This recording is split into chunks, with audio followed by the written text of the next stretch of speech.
In January of 2020, 6 weeks after Dale Cale was buried on a hillside east of Plattsmouth, Nebraska, his widow sat across a desk from a farm lender named Glenn Haas and listened while he explained, in the measured and not unkind voice of a man who had done this many times, what her options were. The Cale operation was 600 acres of Cass County river-bottom loam and upland dryland corn. A machinery note of $112,000 at Dale's death, and one woman who had farmed alongside her husband for 37 years. Glenn Haas had a degree in agricultural finance from the University of Nebraska, 24 years with Heartland Ag credit, and a word for what he was looking at. He called it a maintenance situation. He said it gently, as people do, when they are trying to soften a thing without quite naming it. Nearly 4 years later, in October of 2023, a senior land appraiser named Walt Fenn stood at the front of a room in the Cass County Extension Office and read a number aloud to 37 agricultural professionals.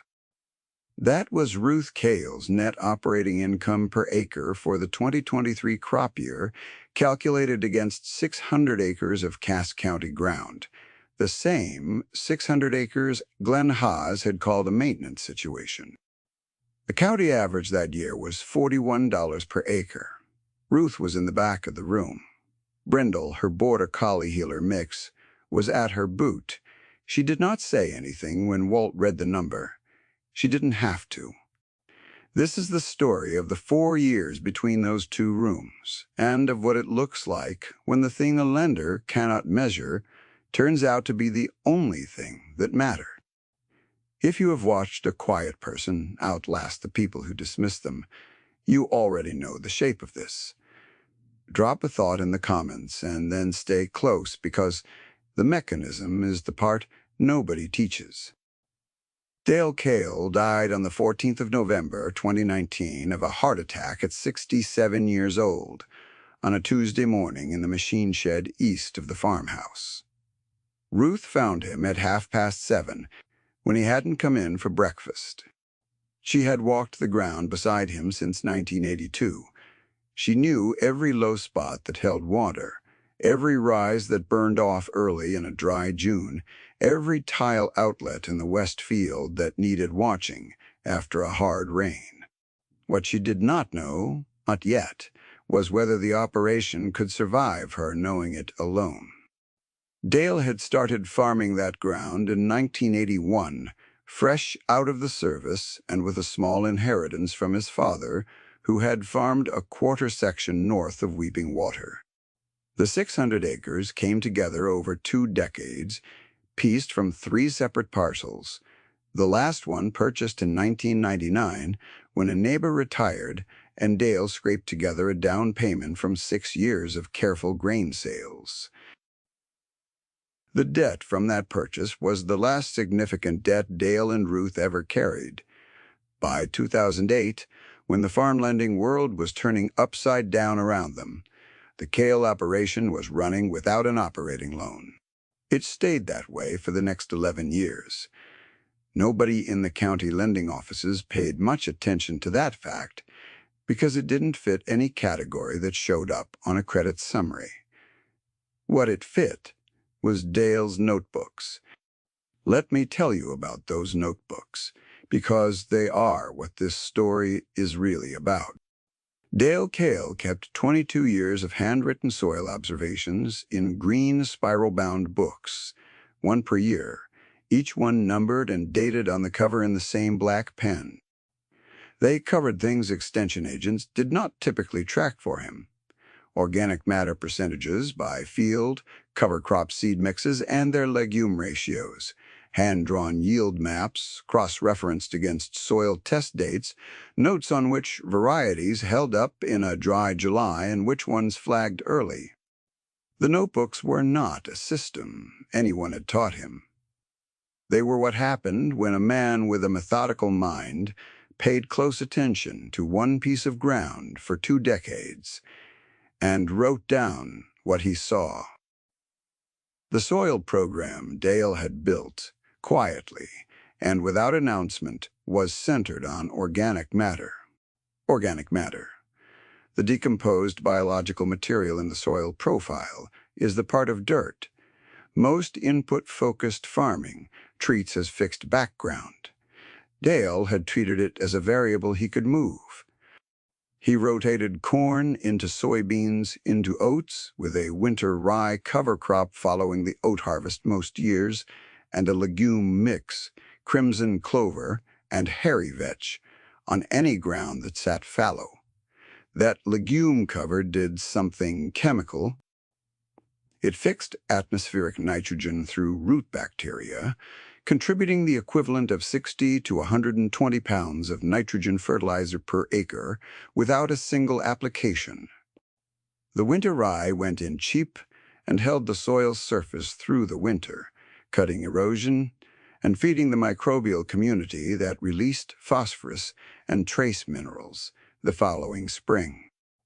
The rotation itself broke the pest and disease cycles that drove fungicide and insecticide costs on continuous corn or continuous soy ground.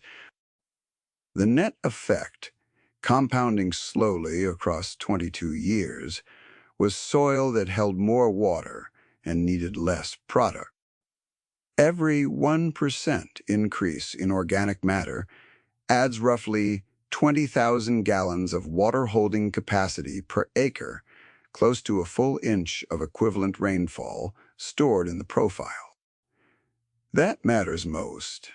In July, when a corn plant in tassel needs moisture at the root zone every day, and a field with 2% organic matter is already drawing down what a field with 3.8% still has in reserve. Dale's ground in 2019 averaged 3.8% organic matter across the operation against a county average of 2.1. There is also the nitrogen arithmetic, which is what the legume covers were doing at the biological level. Hairy vetch and crimson clover form partnerships with soil bacteria, rhizobium species that colonize the root nodules and pull nitrogen out of the air, and fix it into the soil profile in a form the following crop can use. Dale was getting 60 to 80 pounds of nitrogen equivalent per acre from his covers on the ground that rotated out of oats into a winter legume mix, which is 60 to 80 pounds he did not buy from the co-op at fertilizer prices that hit their 40-year high in 2022. Across the full rotation, his effective nitrogen application rate was lower than every high-yield neighbor he had, and his yields were competitive with theirs in good years and superior to theirs in dry ones. That asymmetry playing out over 22 years is what the green notebooks were tracking. On a dry year, the difference between 2.1 and 3.8% organic matter was invisible from the road. In the yield data and the input ledger, it was not invisible at all. Ruth knew all of this. She had walked those fields. She had seen Dale toss handfuls of soil and smell them and make a note. She had understood, at the level of her hands and her calendar and her 37 years of observation, what he was doing and why. What she had not done was translate any of it into the kind of document a lender reads. Dale handled the loan paperwork. Ruth handled the books and the grain marketing and the cattle rotation, and for the last 5 years the majority of the field decisions. The machinery note was the only debt on the place when Dale fell in the machine shed. It was $112,000, and it was hers now. She spent the winter alone, except for Brindle, who had worked cattle with Dale and now followed Ruth from the house to the bins to the shop and back each morning, as though he were still looking for the man who had trained him. Those were long months. The neighbor on the east, a man named Phil Unger, who ran a farrow-to-finish hog operation and had been Dale's closest friend in the township, stopped by 3 times that January to offer help with the equipment and with the grain still in the bins. Ruth thanked him each time and declined. It was not stubbornness exactly. It was that the help he was offering was the kind that would have meant, eventually, ceding decisions she was not ready to cede. She had watched Dale make every field decision for 37 years. She had been to every outside eye in Cass County, the farm wife who kept the books and handled the cattle rotation and brought supper to the field at planting. What the outside eye had not recorded was that in the last decade she had been the one who pulled the soil tests and made the seeding rate calculations and decided when to forward contract the corn and at what price. Whiz, asses. The notebooks were Dale's. The decisions had been theirs together, more evenly than anyone at the elevator would have guessed. February was the worst month. The machinery note payment came due on the 15th. She paid it from the checking account and did not feel any particular weight about it because the account could handle it. What she felt was the absence of the person she would have told about paying it. There was no one to turn to at the kitchen table and say, "February done." It was a small thing, and it was the whole thing at once. By March, she was past it, or past the worst of it, in a way that farm people move past things, which is by moving into the next task before the last one has quite finished with you. The spring schedule was in Dale's 2018 and 2019 notebooks. She had the seed orders to confirm. She had a winter rye cover that had established well on the south oat ground and needed to be terminated before it got too far ahead of the corn planting window.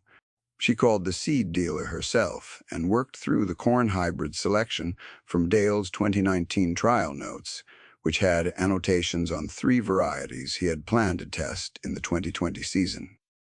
She kept 2 of his choices and replaced one with a variety that had come out of a university trial she had read about over the winter.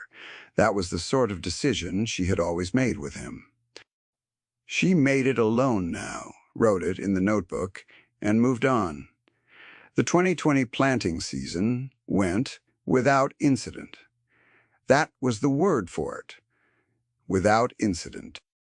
She planted 340 acres of corn and 180 acres of soybeans, covered the rest with oats and winter rye, and ran the operation the way Dale had run it, except that she was the one in the cab of the old deer and the one checking the tile outlets after rain. Phil Unger saw her in the field on the last day of corn planting and waved from the road. She waved back. At the elevator that July, 2 of the township operators who had farmed for decades nearby asked her with no particular malice whether she had found anyone to help her manage the operation long term. They meant it as a reasonable question. She told them she was managing it herself. One of them nodded the way people nod when they have decided not to press a point. The other said that was good and that Dale had always run a clean operation. She said he had. The 2020 crop came in within 4 bushels per acre of the 5-year average on the corn ground. On the soybean ground, it was 2 bushels above the 5-year average. She had not done anything dramatically different. She had done the same thing, which was the point Dale had spent 22 years proving, and which nobody at the elevator tallied in any ledger they could read. In March of 2020, Ruth planted cover crops on 120 acres of ground she had held in winter wheat the season before. She ordered the seed herself, mixing the ratios from Dale's notebook for that particular field, which had a note from 2014 about low sulfur and a tendency to crust after rain. She planted it with the cedar. Dale had modified himself in 2007, which still worked fine. She did not call Glenn Haas about any of this. Her daughter, Cassie, arrived in April of 2021. Cassie was 29, had a degree in agricultural business from UNL, and had spent 3 years working at a commodity trading firm in Omaha. She came home, she told herself and told her mother, to help for a planting season. What she meant, though she didn't quite say it, was that she was worried. She had looked at her mother's balance sheet and at the lending environment and at the size of the operation, and had concluded the way a person trained in spreadsheets concludes things, that the rational move was to rent the ground to a neighboring operation and let someone with the scale and the equipment and the labor pool farm it properly. She brought this opinion with her. She kept it close for about 3 days before it started leaking out at the kitchen table. Glenn Haas came to the farm in May of 2021 for what he called a crop plan review.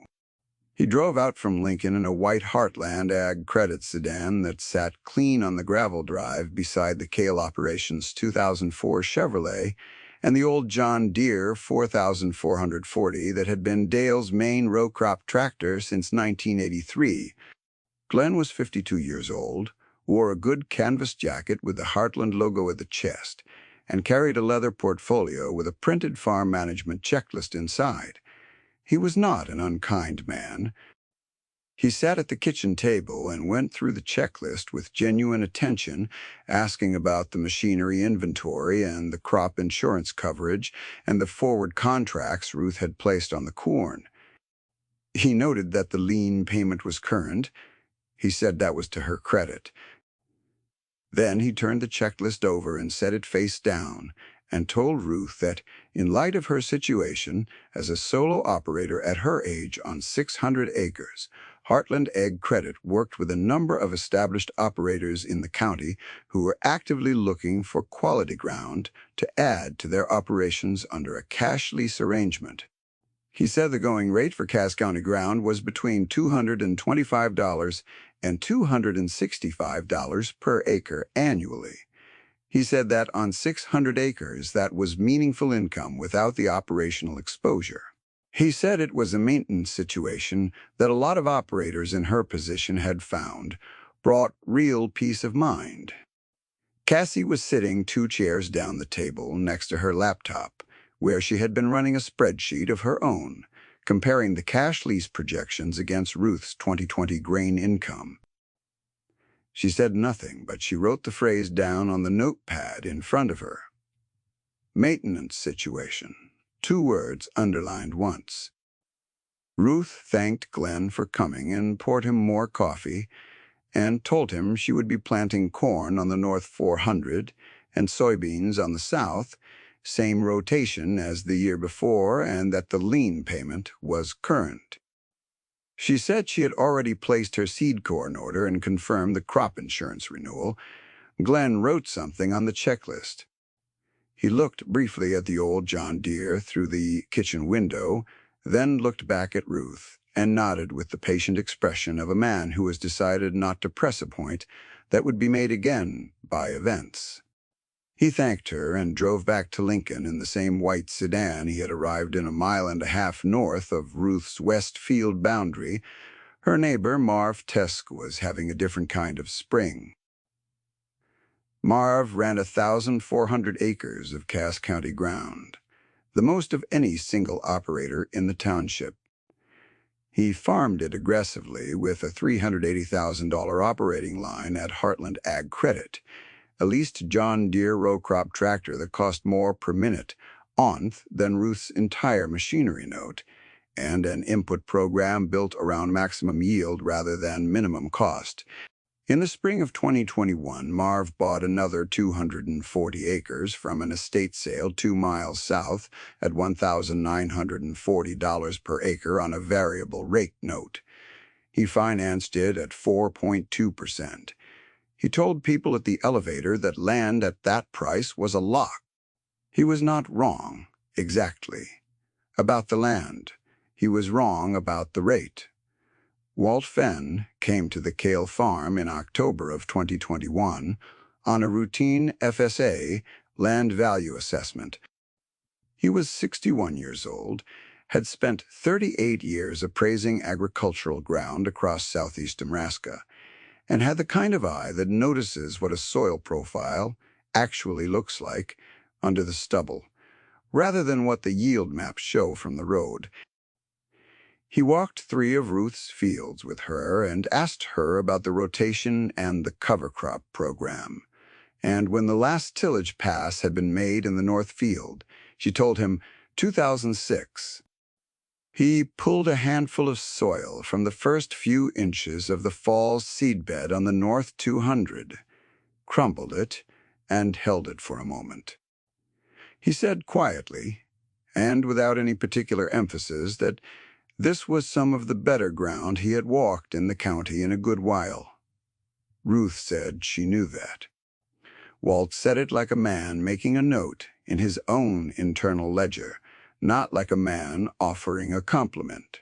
He left at sundown, drove back south toward Nebraska City, and Ruth watched the taillights go and didn't say anything to Cassie, who had watched the whole thing from the edge of the field. Cassie had been reading the notebooks for 2 weeks by then. She had found them in the shop office in a metal cabinet under the seed ledger in her father's handwriting, 1 green spiral book per year, the most recent dated 2018, the oldest dated 1996.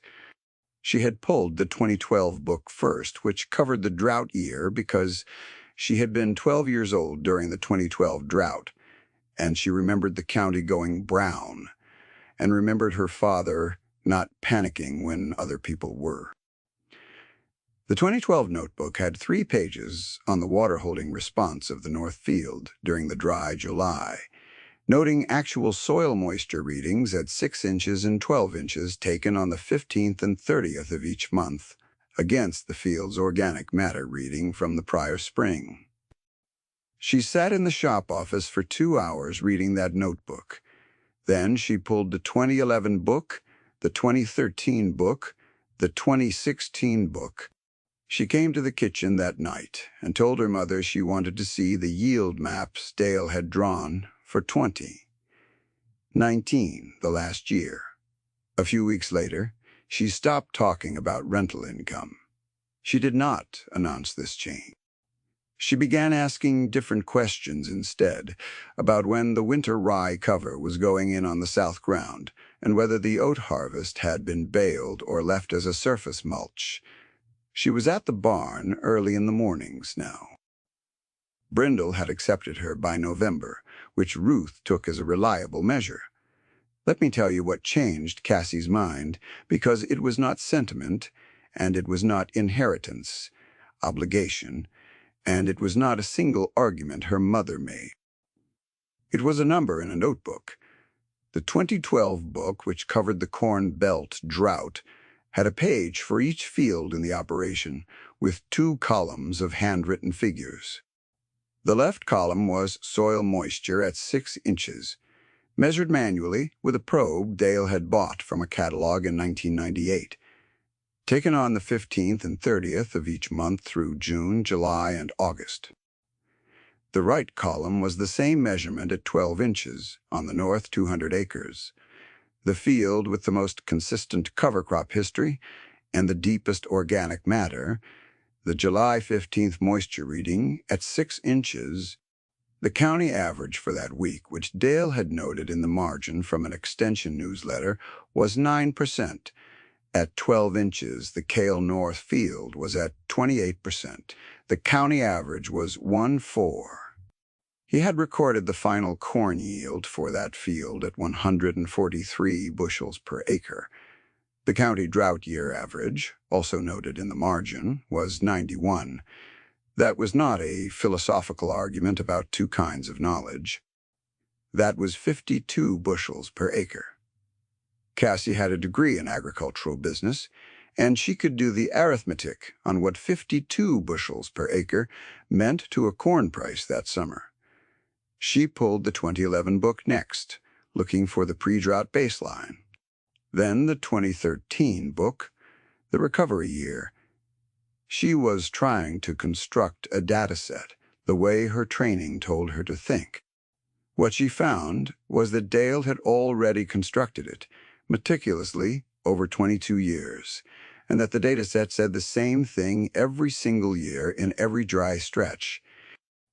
The kale ground held moisture the county average lost, because the kale ground had carbon in it, and carbon held water, and water was what corn needed in July, and Dale had known this and measured it and written it down in green notebooks while the county extension office was telling everyone else to go to maximum yield hybrid and maximum fertilizer rate and trust the futures market. She came back to the kitchen late one evening and sat at the table for a long time without saying anything. Ruth was doing the grain marketing spreadsheet on the other end of the table. She did not ask what Cassie was thinking. She knew the look. It was the look of a person whose model of the world has just been interrupted by a fact it cannot absorb without adjustment. Cassie asked finally what cover crop mix Dale had used on the North Field in 2011. Ruth told her it was in the 2010 book, the fall entry. She said the cabinet in the shop was unlocked. In August of 2022, Ruth made the last payment on the machinery lien. The note had been $112,000 at Dale's death, 33 months earlier. She had paid it from grain and cattle sales, no new debt, no refinance. She did not call anyone to announce this. She wrote the date in the 2022 notebook she had started keeping herself, in the same format Dale had used. That fall, Glenn Haas drove out to the farm again. The 2022 corn harvest had come in. It had been a decent year, not the best and not the worst, and Ruth's yields on the north ground had come in at 194 bushels per acre against what she knew from the elevator talk was a township average closer to 178. Cassie had been in the cab for the harvest, learning the combine, and had driven the last 40 acres of the north field herself on a Tuesday afternoon in October. The machinery note had been paid off in August. The 2022 notebook was current. Glenn said it was a check-in visit. He sat at the kitchen table and told Ruth that in light of the rate environment, Heartland Ag Credit was offering their established clients a preferred operating line product, a flexible structure that could support input purchasing or machinery acquisition at favorable terms for her situation. He had a product sheet, which he laid on the table. He said that for an operation of this scale, with her soil quality and her yield history, it would be a maintenance situation they could support well. He said it without hearing himself say it, the way a person says a phrase they have said so many times, it has lost the ability to surprise them. Cassie, who was sitting at the other end of the table reviewing the 2023 planting budget on her laptop, did not look up. She had heard the phrase before. She had written it down once 2 years ago, and she had not forgotten what it meant to the man who used it. She kept her eyes on the planting budget. Ruth thanked Glenn and told him she didn't need an operating line. She said the lien was paid off in August. She said she appreciated him thinking of her, Glenn. Looked at the product sheet on the table for a moment. Then he picked it up and put it back in his portfolio and said he would keep the offer open as they did for all established clients. Ruth said that was fine. She walked him to the door. Brindle watched from the porch step. Glenn drove back to Lincoln. The rate environment he had mentioned was already moving, and it was not moving in a direction that was going to be kind to anyone who had followed his advice about the flexibility of operating credit. The Federal Reserve had begun raising rates in March of 2022, and through the fall of 2022 and into 2023, it kept going. Farm operating lines across the Corn Belt, most of them variable rate instruments, repriced upward with each cycle. Marv Teskey's $380,000 operating line, which had been running at 4.2%, moved to 5.6% in the fall of 2022 and to 7.8% by mid-2023. The additional annual interest burden was close to $68,000. His equipment lease payments had not changed, but his input costs had risen as well. Fertilizer prices, already elevated since the supply disruptions of 2021 and 2022, stayed high into 2023. The variable rate note on the 240 acres he had bought at $1,940 per acre repriced at the same time. Marv was a good farmer, a careful man, and a sincere one. Muskie, he had done exactly what every credentialed voice in the county lending offices and the university extension system had told him to do. Scale up, lock in productive ground, use operating credit to maximize inputs and yields. He had followed the model precisely. The model had not anticipated a rate cycle of this speed and this magnitude running simultaneously with an input cost spike. The spring of 2023 arrived cold and late in Cass County. The ground was slow to warm in a normal year. That was a nuisance and a scheduling problem. In 2023, it was a financial pressure for every operation that was burning interest at 7.8%, while the planting calendar slipped and the first-pass fertilizer application sat unfilled in the plan because the operating line was already stretched.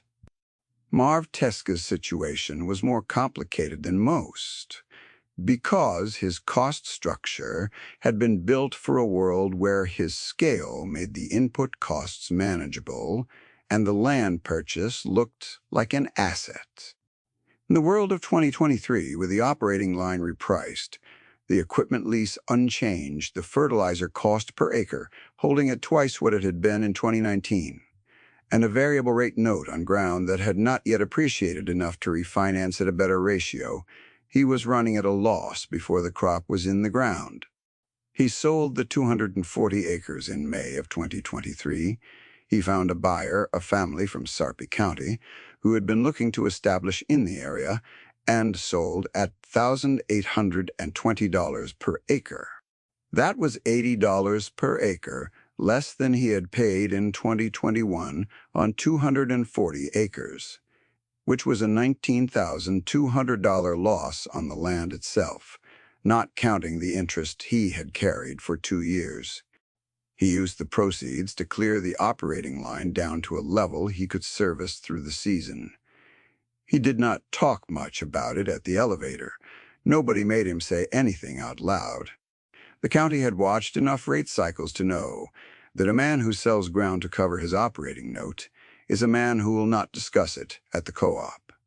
By the time the planting season was finished in late May 14, Cass County operations were on formal restructuring plans with their lenders.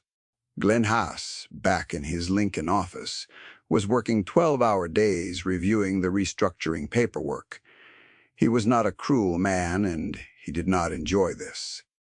He understood the way a careful person understands things they had not previously seen coming. That a rate cycle of this speed and this depth revealed something about the fragility of the debt structures he had helped build. He just wasn't sure yet what the alternative was supposed to look like.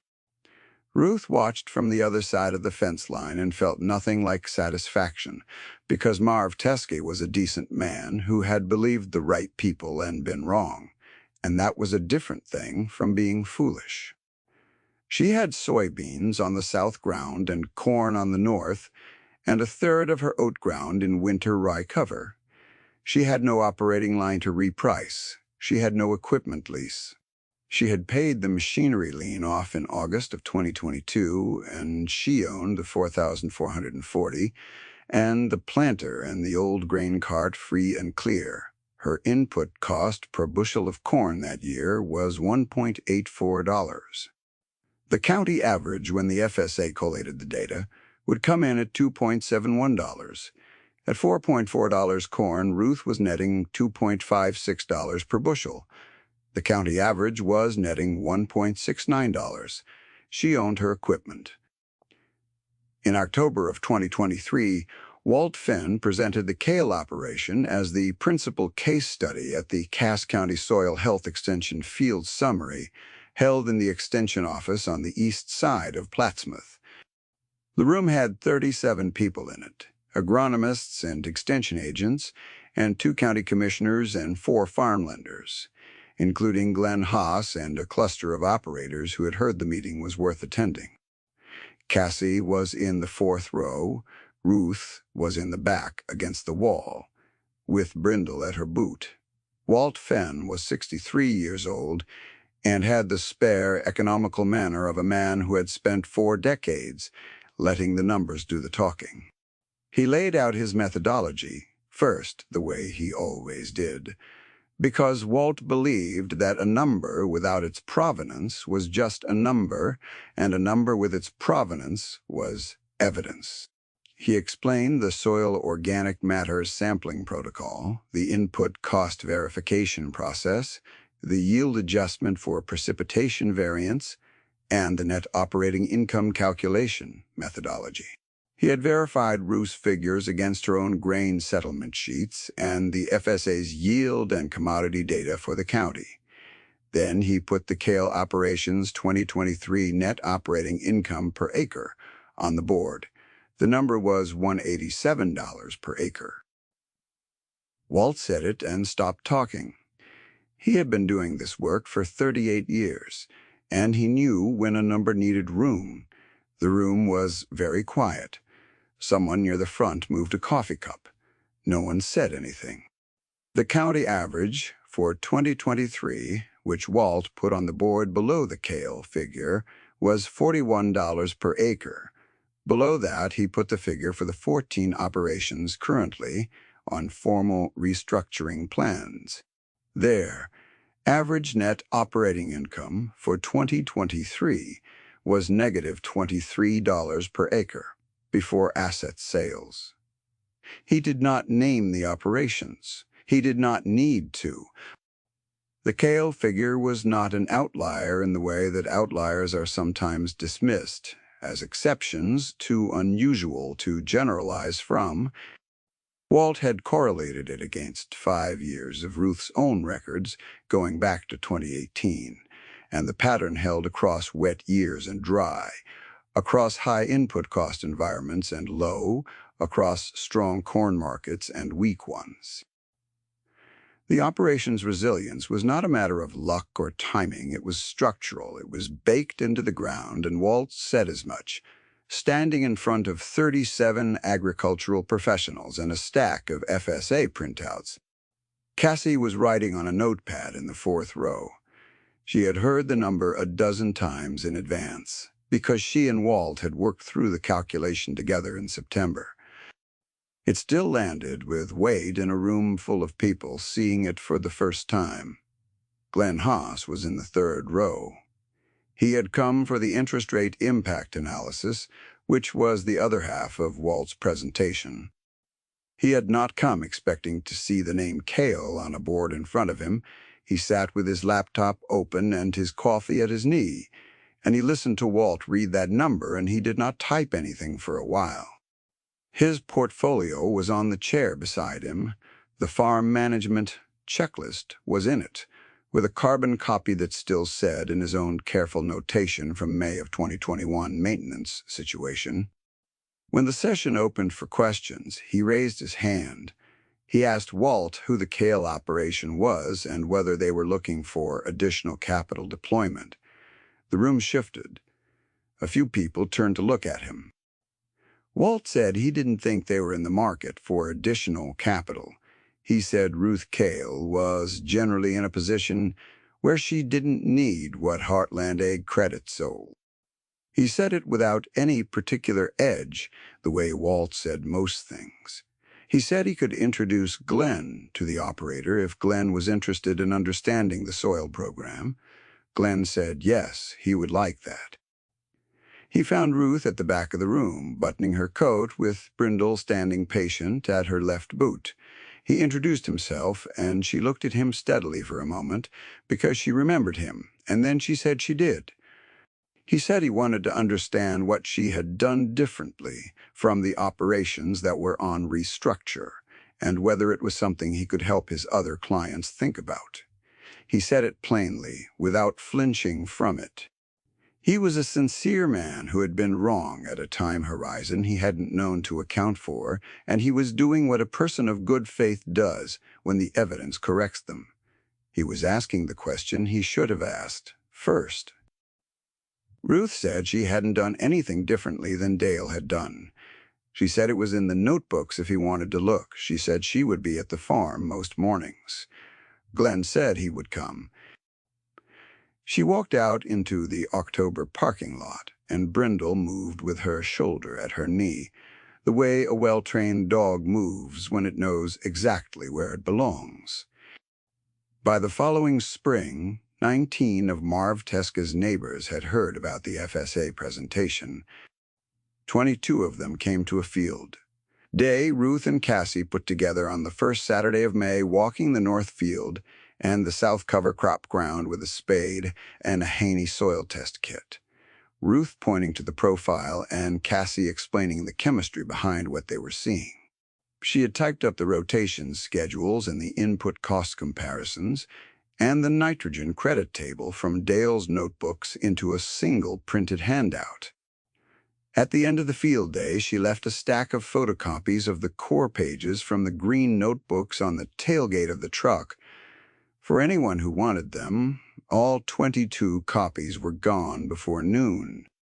The notebooks themselves stayed in the metal cabinet in the shop office, where Cassie had found them 4 years earlier. Ruth had started a new one for 2024, same green spiral covers, same format Dale had used, with the year on the front, in her own handwriting now. She dated the soil tests in pencil and left room in the margin for Cassie's notes, which had begun appearing in a smaller, faster hand alongside her own. Glenn Haas did come to the farm that spring. He sat at the kitchen table for 2 hours with Cassie and the 2019 notebook and asked careful, specific questions about the nitrogen credit calculation and the variety selection logic and the cover crop termination timing. He did not offer an operating line. He did not call it a maintenance situation. He said the data was something his other clients needed to understand, and asked whether Ruth would be willing to let him reference the operation in client education sessions. Ruth said she didn't mind, as long as the notebooks were described accurately and not simplified down into a marketing pitch. Glenn said he understood that. What a system counts and what a piece of ground is worth are not the same number. They never have been, and they will not become the same number because the interval between credit cycles shortens or the spreadsheets grow more columns. Dale Cale had understood this. He had not argued it with anyone. He had simply spent 22 years writing it down in green notebooks and letting the soil carry the proof. Ruth had understood it from the inside the way a person understands a thing they have lived beside long enough to feel in the soles of their feet. Cassie had understood it the way her generation understands things, by reading the data until the data was too plain to argue with. Glenn Haas was understanding it the hard way, the way lenders understand things, by watching the operations he had called stable go-to restructure, while the one he had called the maintenance situation posted $187 per acre in the worst rate year in 40 years. The ground does not care about projections. It does not care about rate cycles or operating line structures or what a regional lending office thinks a widow can manage. It responds to attention.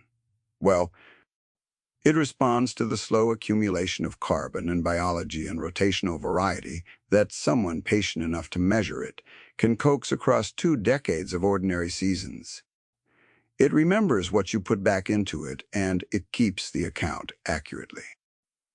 Ruth walked the north field the following October, with Brindle at her left side, the way she walked it every fall, and turned up a handful of soil in the corner where the cover crop stand had been thickest the year before, and crumbled it and smelled it.